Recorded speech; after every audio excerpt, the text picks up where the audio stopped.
Donc ce vœu et les propos de notre collègue exprimés à l'instant, prélever plusieurs millions d'euros sur notre budget 2026 revient, comme cela a été indiqué dans le texte, à supprimer l'équivalent de 10% de nos aides associatives ou encore le financement de 120 postes d'agents publics, agents de propreté, éducateurs de jeunes enfants ou policiers municipaux.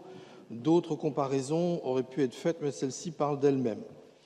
Alors bien sûr, nous répéterons que cette manière de procéder met à mal la liberté communale et l'autonomie des collectivités dans la conduite de leurs projets, mais pour être honnête, nous avons quand même désormais le sentiment de répéter aussi un vieux disque rayé. Dans le contexte actuel des finances publiques, qui peut croire encore que les dotations aux collectivités seront amenées à augmenter ?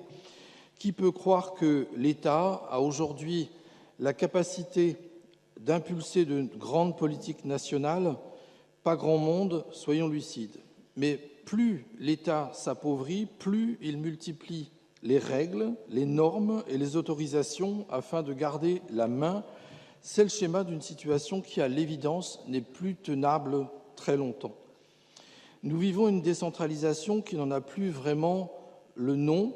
Depuis les grandes lois de fer, l'État central a progressivement repris d'une main, par le biais des finances, des autorisations, des normes, ce qu'il faisait mine de céder de l'autre.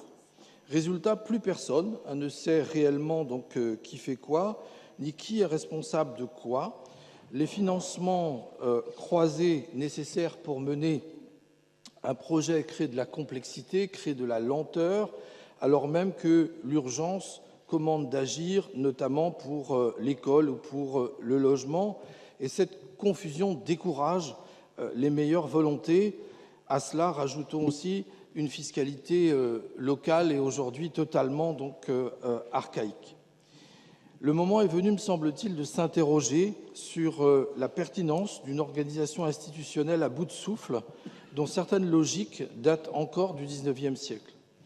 Au fond, je crois qu'il y a deux modèles possibles. Soit la France choisit un nouveau jacobinisme, c'est une hypothèse tout à fait envisageable, rendue plus efficace par les nouvelles technologies comme l'intelligence artificielle, mais avec un risque réel de marginaliser le citoyen au profit d'un État de plus en plus autoritaire. Soit la France choisit une organisation nouvelle, adaptée à notre époque et assume pleinement un fonctionnement de type fédéral. Je dis bien fédéral et non simplement décentralisé. À l'État reviendraient les grandes missions régaliennes, le temps long, la stratégie nationale. Aux collectivités seraient confiées les compétences du quotidien, un véritable pouvoir réglementaire, ainsi que les ressources fiscales indispensables à une autonomie réelle. L'entre-deux actuel, celui que nous vivons, mêlant décentralisation, délégation, déconcentration, autorisation multiples, n'est plus pertinent. Il faut avoir le courage d'une refonte d'ensemble, une France fédérale qui associe davantage les habitants, qui redonne du sens à l'action publique locale et qui responsabilise plus fortement les élus parce qu'ils sont les plus proches des citoyens. C'est le choix qu'ont fait depuis déjà très longtemps de nombreux pays d'Europe et ailleurs dans le monde. En France aussi, me semble-t-il, le moment est venu de réfléchir à une nouvelle organisation. Je vous remercie.